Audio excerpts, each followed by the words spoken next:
Olá, meus internautas, Pastor Jonias. Estamos de volta para sequenciar as gravações das videoaulas sobre as lições da revista da Escola Bíblica Dominical, editora CPAD.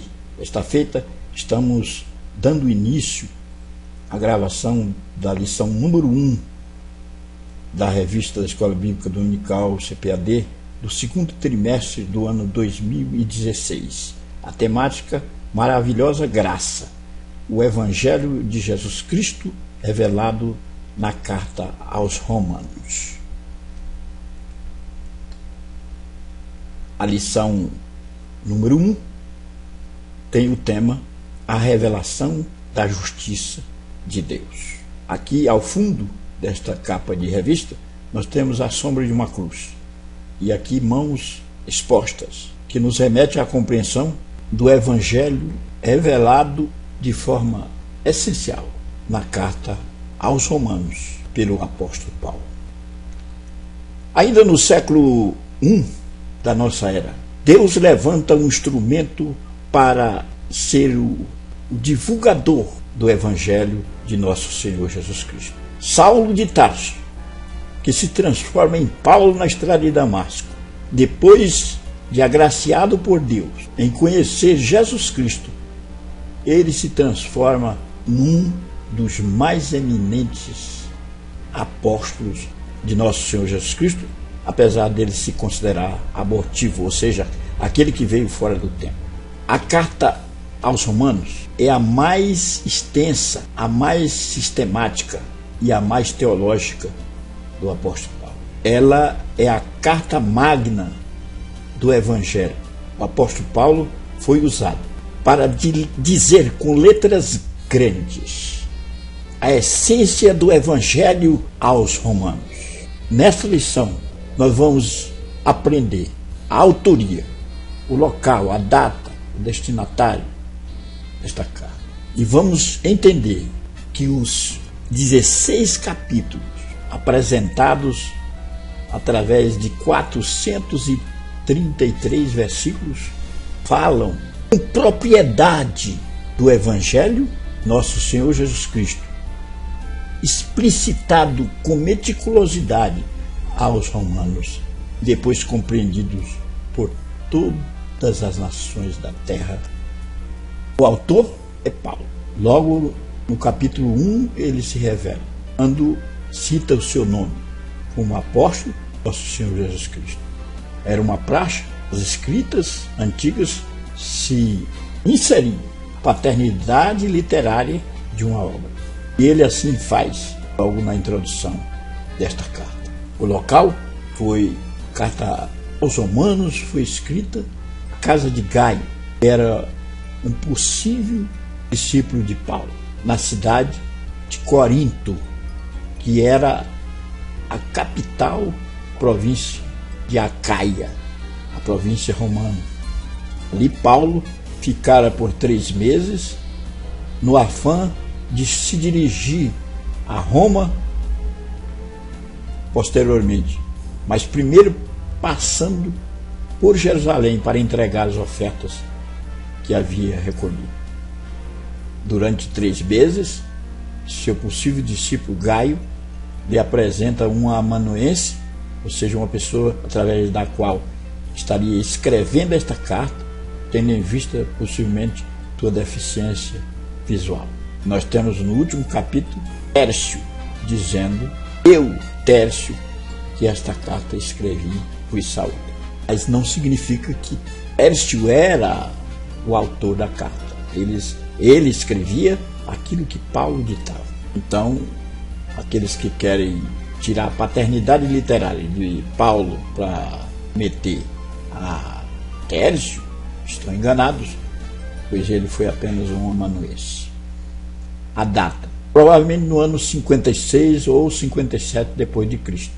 O destinatário, a igreja que estava em Roma, aos que estavam em Roma. Existia uma gama de pessoas oriundas de diversas nações, comunidade hebraica e de outras nações que habitavam em Roma, que possivelmente formavam uma igreja um povo, e foi justamente a este povo que o apóstolo Paulo escreve a carta aos romanos. A comunidade cristã em Roma não foi fundada por Paulo ou Pedro, conforme a Igreja Católica postula. O apóstolo Paulo não fundou esta comunidade. Paulo nunca esteve ali em Roma. Se formos observar a escrita da carta, nós vamos ver Paulo comunicando do seu desejo de ter pela primeira vez com os cristãos de Roma. Ele que escreve a sua carta na forma de diálogo, ou seja, de perguntas e respostas. Se formos observar, vamos ver este gênero literário presente na sua carta. A tradição católica diz que foi Pedro. A carta foi endereçada à coletividade, não a um líder religioso específico. Se fosse Pedro, que foi apóstolo de Jesus Cristo, Paulo certamente respeitaria, estaria endereçando a ele e fazendo alusão a ele. No capítulo 16, que é o último capítulo desta carta, Paulo faz um exaustivo número de recomendações, de saudações, pessoas que prestaram serviço a essa coletividade, mas ele não faz alusão a Pedro. Então, Pedro não foi o fundador daquela coletividade ou comunidade cristã em Roma. Se não foi Paulo, não foi Pedro, quem fundou a igreja de Roma?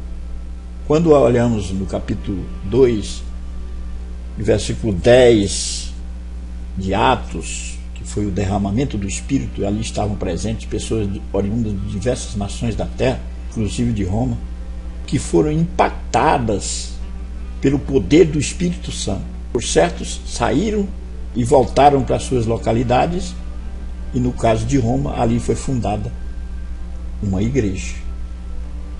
A verdade é que não se tem um líder especificado na carta aos Romanos como fundador da coletividade ou da igreja de Roma.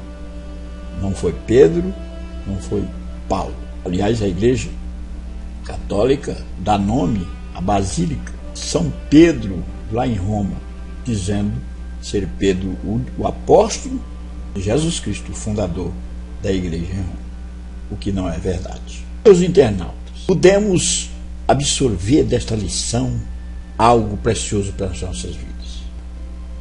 O apóstolo Paulo, o autor desta carta, revela a essência do Evangelho ao longo dos seus 16 capítulos. E nós vamos ver, durante as lições que sucedem desta revista, as realidades intrínsecas a esta questão. Vamos observar o apóstolo Paulo, príncipe dos apóstolos, usado por Deus para revelar a essência do Evangelho nesta carta. Esta carta tem sido alvo de impactação de muitas pessoas. Poderíamos citar aqui personagens ilustres na história da cristandade. Por exemplo, Martim Lutero foi impactado pela mensagem do Evangelho de forma clara aqui nesta carta aos Romanos. Também tivemos a impactação de Agostinho quando lia a carta aos Romanos. Foi inspirado e sentiu renovo, sentiu nova dinâmica em sua vida. Poderíamos citar John Wesley, que também foi renovado, sentiu um verdadeiro avivamento quando lia a carta aos Romanos. Calvino, que foi um dos reformadores, também sentiu a impactação do renovo, o poder do Espírito e a compreensão do Evangelho aqui explicitado na carta aos Romanos. Um sem número de pessoas que lêem essa carta são impactadas e direcionadas a uma nova dinâmica, a uma nova compreensão. Possamos, ao longo das lições, das 13 lições desta revista, absorver os conhecimentos e sermos impactados pelo poder do Espírito Santo na compreensão da carta aos Romanos. Deus nos abençoe.